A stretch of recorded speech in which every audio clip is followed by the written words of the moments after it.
Shining Stars. So we are on workbook 2 of our scripting romance into existence. And so on workbook 2, I absolutely loved, and I thought I created this. I'm having like deja vu. So now I don't know if I did or I didn't. Oh. Okay, I'm gonna guess I haven't done this. So, anywho. So, I don't know why. I just felt like I did this already. I guess I'll find out later. So, I loved this quote. It says, "To love and be loved is to feel the sun from both sides." And I love that quote. It brought a lot of beautiful energy and emotions to me. Because, you know, think about like when you go outside and you feel, and not the heat, but that beautiful warmth that the sun gives, that beautiful, I don't know, it just feels so good. You know, that's one of the things that I love about living in Florida, is that beautiful connection with the sun, being able to go outside and just really feel that warmth, that energy and vibration that emanates from the sun. So know that that's what love is. Love is when you feel that beautiful energy from both sides. It just feels so good. Being love is a reflection of yourself. And I teach this a lot. And in my new scripting 21-day class that I'm doing, starting the new moon of January, we really engage in that, because I find that no one really understands that concept unless we break it down. Because you're like, what are you talking about? Reflection. You know, what is Daisy expressing? So if you want to have more of those little pieces that really kind of breaks it down to such a level, because you're doing certain homework, that you get to find out who you are. And you know, sometimes it takes us to go through different lessons, different classes, different mentors, so we could really address the things that are not working in our lives. And especially when it comes to our love lives, because you're not just working on you, you are working on your partner. So how do you do that? Like, how do you make your partner, you know, do what it is that you want to do? And I always share that you don't want to make anyone do anything. What you want to do is love yourself to such a level, to such a way, that they either reflect that energy back to you, or they move on, and then this person is not meant to be with you, and then someone better, soulmate vibrational energy, comes into your life that is going to really partner up in that beautiful relationship. And I know a lot of people don't want to hear that, you know, especially when I work with individuals that are just really infatuated with a certain person, and that's who they want, no matter like how toxic the relationship gets. They just want to be with that person, and it's just so overbearing. And when you see this, and spirit's like, get out, get out, get out. So in this workbook, you know, I say, you know, sit down in front of a mirror, and I ask that you look at yourself, that you really look at yourself. And then you want to ask yourself, you are in charge of yourself. If you want to find a soulmate relationship, it starts with you. You can create anything you want, and it is fucking scary for all of us. It is really scary for all of us, you know? And, you know, the difference is, you know, when we do it, even though it's scary, that's what makes us courageous. Being courageous doesn't mean you're not scared.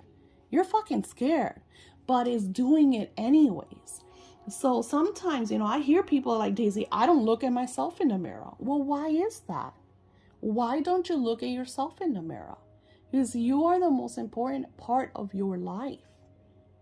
You are, not your partner, not your children, not your siblings, definitely not your parents and your friends. You are. Now that you love the people around you, I adore my kids. They're my everything. But if I don't take care of me, then no one's going to take care of me. And by me taking care of me, my children take care of me. My husband takes care of me. My parents take care of me. So it's so beautiful when you start to see, and I've seen this in my life, and I see this in the lives of the people that I work with, that I really, really work with, that do the work, because, you know, then I have people that get addicted to working with me, because it's almost like I'm that hit, that little high moment, and then they don't do the work, and then they're melting and they run to me. I need you to help me with this. But when we really do this work, without you putting me, and this is why I love the work that I'm doing now, because I'm cutting the cords from you all needing me to such a level. I create these so you could shift your vibration, so you could make you happy.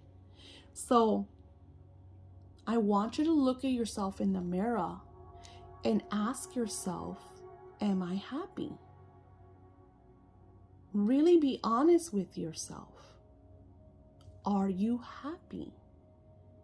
And depending on the answer that you give yourself, you want to write it down. If you looked in a mirror and yes, I'm happy, and I'm happy because, or no, I am not happy, and I'm not happy because, you want to write that down. And this is very, very important, because this is going to bring down those walls. This is what's going to align you to who you want to be and fall in love with that person. That is so important that you address these feelings. Now, I wrote, what do you see when you look at yourself in the mirror? What do you see? Do you see someone that's happy, content, filled with joy? Or are you looking at someone that's sad, the victim, not in a good state of mind? I want you to be honest with you. Are you seeing a happy or an unhappy person? And then I want you to write it all down. You're going to write all of this down. All of these feelings, all of these emotions.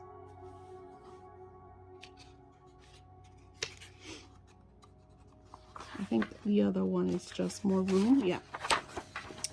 I gave you lots of room, because I don't know about you guys, but when I do these certain, like, and I do these, when I do these, like, I really write.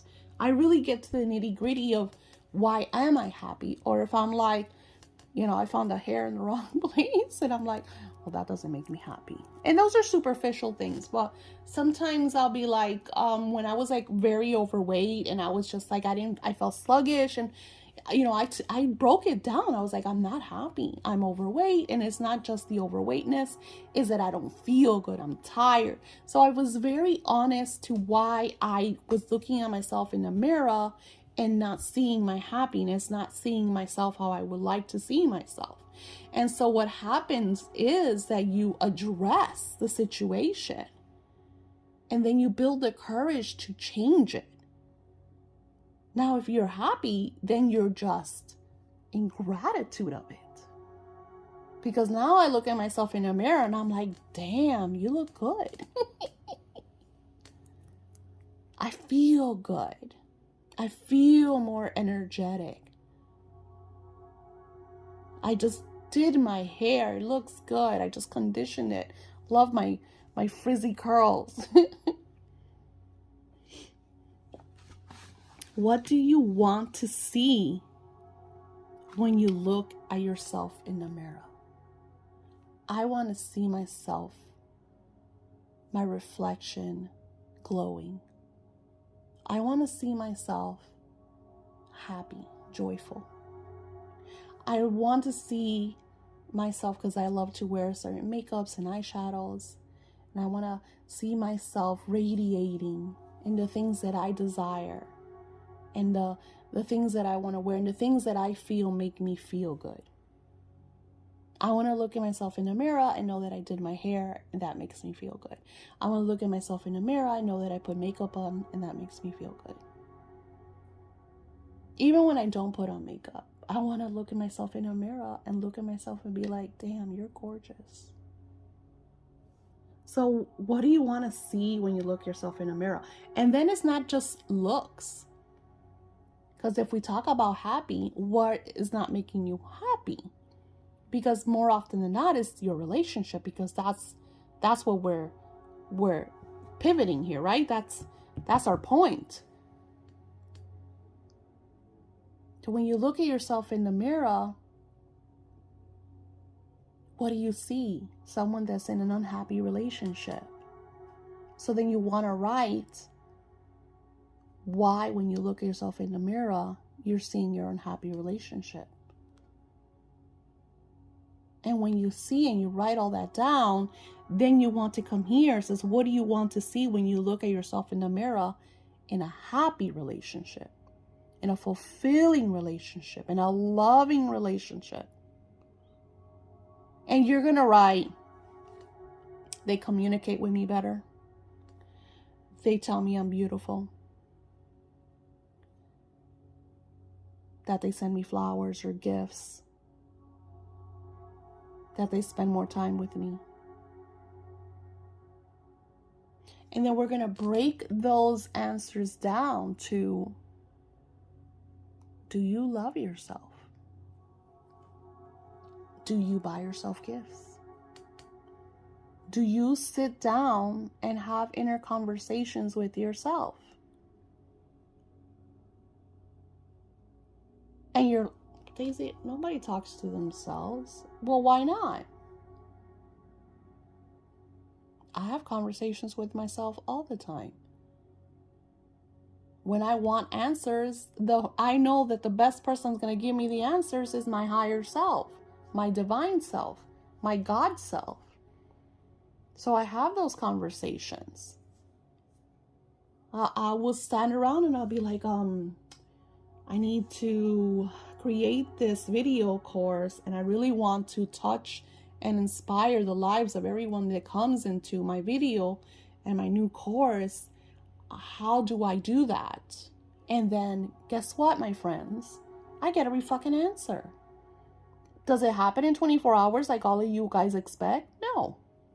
Sometimes it will take a week. Sometimes it will take a month. Sometimes they'll tell me, Daisy, that course is not ready yet. Extend it for a little while longer. And that happens to me with my books and stuff.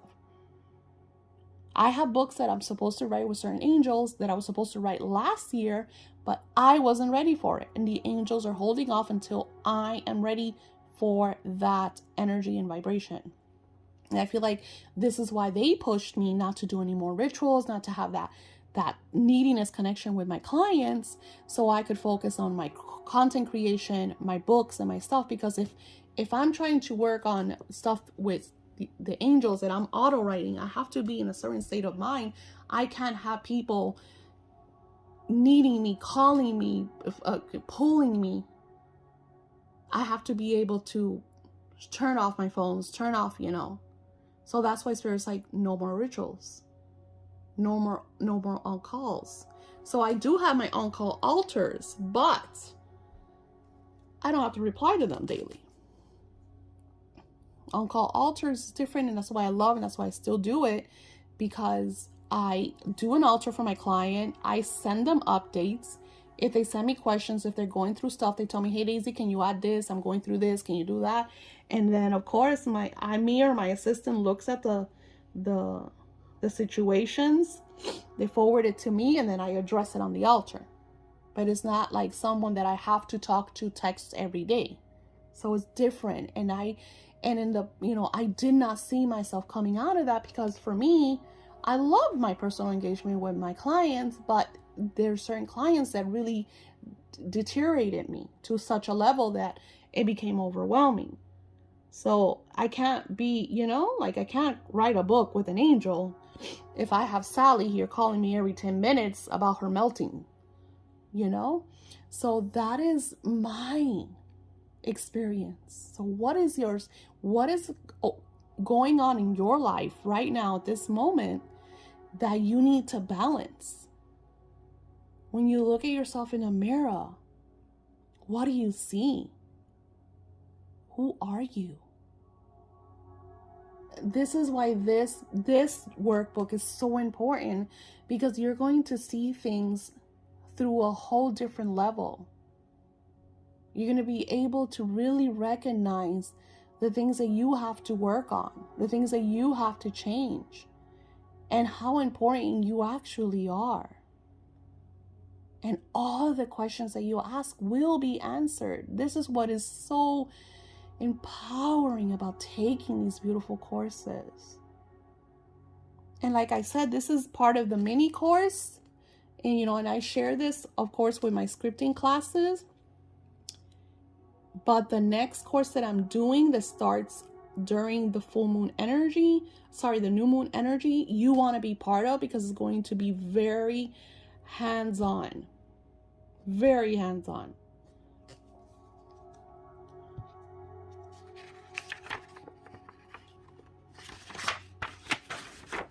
And I give you room because, like I said, and this is the one we did beforehand that I hope I send it to everybody, because I'm just like, and I write everything down. But this is, and eventually, like I said, I'm going to add these into a workbook with all of these videos, so you could have everything in one book. And how cool is that? And the thing about this, which I tell you guys over and over and over, this is not a one-time thing.